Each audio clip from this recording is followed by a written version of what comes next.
Well, I thought this would happen. I wondered at what point we would get this, because someone at some point was going to realize that Boris Johnson's time in number 10 was so chaotic that there must be an absolute mountain of stories of insiders who are more than willing to spill the beans on Boris Johnson now that he is very, very much fallen from grace.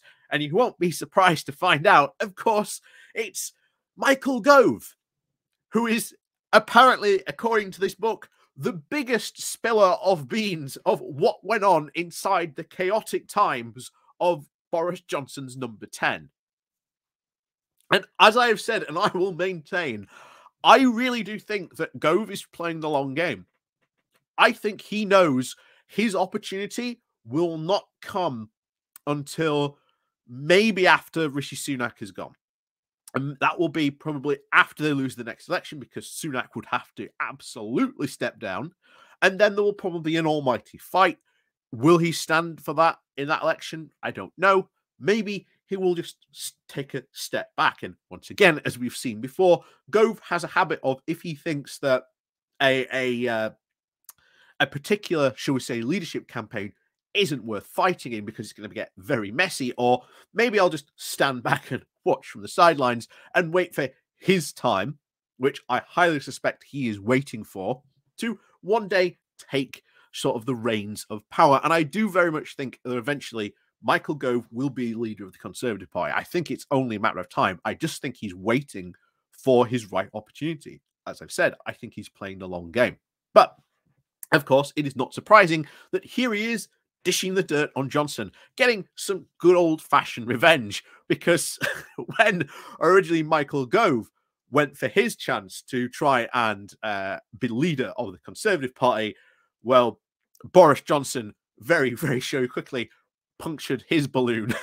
And I think Michael Gove is now taking that opportunity. As they say, turnabout is fair play, especially in politics.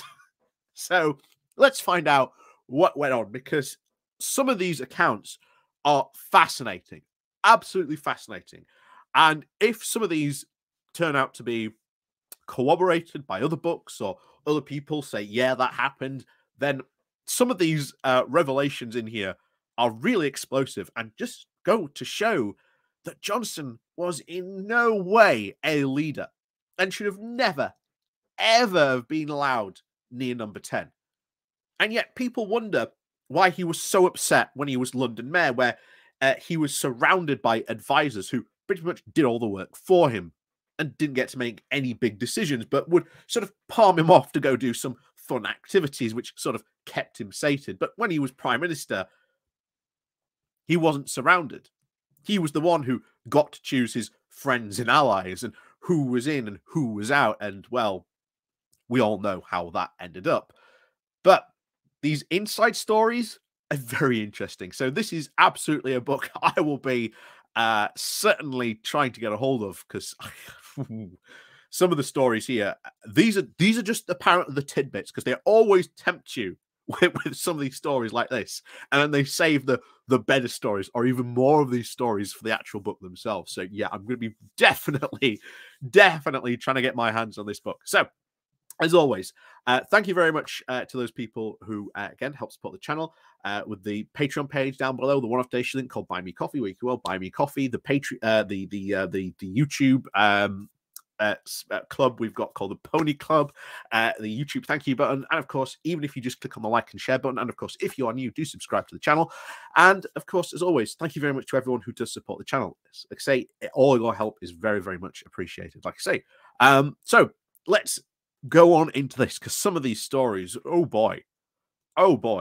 So title of this article is I Am the Führer, I Am the King. New book lifts the lid of the inside life of Boris Johnson's chaotic number 10. So Boris Johnson fell out with his former chief advisor, Dominic Cummings, after growing tired of being treated like a, quote, young and inexperienced king who needed to be kept in order to rule, Michael Gove has revealed. The Levelling Up secretary, who was close to Cummings and was a figurehead of the Vote Leave campaign beside Johnson, said the pair fell out as soon after the 2019 election victory because Johnson was no longer wanting to be treated as a tempestuous thoroughbred with a strong whip and a bridle to keep him in order. Gove offered the account in the new book Johnson at Number 10 by Anthony Skeldon and Raymond Newell, which documents the chaos and the downfall of Johnson's premiership. It argues that Johnson blamed Cummings and his wife Carrie Johnson to disguise his own reluctance to take difficult decisions in Downing Street, and Selden book states that Johnson described his then fiancée Carrie as mad and crazy and used her as an excuse to avoid confrontations. That sort of backs up a lot of what Dominic Cummings was saying. I mean, bear in mind, of course, I always said this, you've got to take Cummings and what he says with a pinch of salt because, again, he's shall we say, not one to, shall we say, shy away from bending the truth. But now we've got Michael Gove coming out and saying the exact same things about Carrie Johnson, and certainly the way that the interactions between sort of Johnson, him, and her, this bizarre triangle that was going on in Number 10. Yeah, it's kind of weird to get sort of third-party validation of a lot of these things, especially from Michael Gove of all people. But anyway, so he used it to avoid all kind of confrontations. Ed Lister, Johnson's longtime advisor, said that he thrives on chaos. These were all his decisions. It also argues that Cummings increasingly cut Johnson out of the decision-making process in his own government. It states that Cummings would tell officials and ministers, "Don't tell the PM," or, "Oh, don't bother him with this."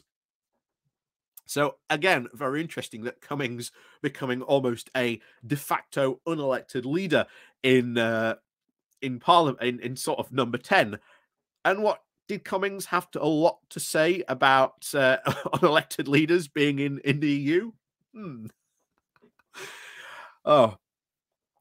So the book also claims it eventually led to the extraordinary outburst from Johnson saying, "I'm meant to be in control. I'm the Führer. I'm the king who takes the decisions." Wow. Wow. Okay. A spokesperson for Johnson told the Times, which has serialized the book, that these revelations were, quote, "the usual malevolent sexist twaddle from the former PM's enemies." Gove is also featured in the book, describing how the revelations between Cummings and Johnson soured soon after the 2019 election victory, which saw them secure an 80-strong majority for the Conservatives, saying he gave no other thought to the different way of running Number 10 after a landslide than relying on Dom almost exclusively, though he stated started to resent the fact that Dom would treat him not like if not like Jeeves and Worcester, then perhaps like the Lord Protector with the young and inexperienced king, said Gove. After the election, Boris was no longer wanted to be treated with like the contemptuous thoroughbred, with a strong whip and a bridle to keep him in order. Dom could be insulting and rude, and some days the Prime Minister could just laugh it off, but other days he couldn't. Cummings also barred Johnson from meeting Graham Bradley, the chairman of the 1922 Committee of Tory MPs, it states, saying it was very odd insight into the mentality of Number 10 and resulted in grovelling phone calls of an apology, said Bradley. Cummings had contempt for our MPs and thought that we should be grateful for being in government for the general election results and that our job was now to merely behave.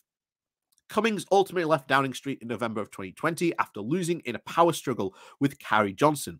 However, officials told Selden that both Cummings and the former Prime Minister's wife were used by Johnson to deflect responsibility. It suited him to make people think she was to blame for things not happening, said an official quoted as saying, from another side, saying, he played us all off against each other.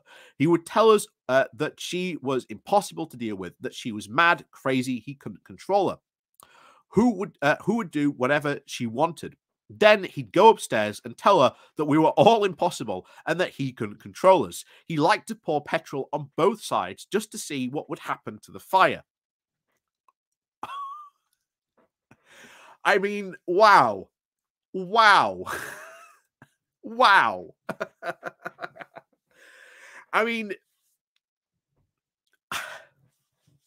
this is insane. And especially Gove, because Gove is here and he's putting his name to some of these comments. And this is, as we said, it's validating a lot of the stuff that Cummings used to say. And I always used to say, you know, take Cummings with what he says with a very pinch of salt, because he's clearly got an axe to grind. Yeah, there might be a grain of truth in what he's saying, but oh boy, now that Michael Gove has come out and pretty much validated that, turns out, though, you know, he still definitely had an axe to grind with Cummings, but oh boy, it seems that life in number 10 was far, far crazier than I think we expected. And the fact that he was playing people off against each other, then you have to ask, why eventually did he get rid, or at least allow Cummings to go? Because I'll tell you now, it would not make sense for Boris Johnson to sort of do that if he wanted to sort of keep that. But to have that kind of outboast of I'm the Führer, I'm the king. Yeah, wow. we knew number 10 was chaotic, but I just didn't think we appreciated just the reality of the chaos. I think being told this was what it was like in number 10, oh boy. if that is just like some of the teasers that they've released from this book, then I can't wait to get my hands on it, because I can guarantee there might be a lot of stuff in there that is still to come out. So I will be certainly keeping my eye open for this book to try and get a hold of it, because oh boy, it looks like this might be a very fun read. So as always, thank you very much for watching. Like I say, please do click on the like, share, and subscribe button. And of course, down below, there are links to my Patreon page and a webstation link called Buy Me Coffee, where you can buy me coffee. And of course, there's the YouTube thank you button and the Pony Club down below as well. You can join too. So, as always, thank you very much for watching. And of course, we'll see you next time.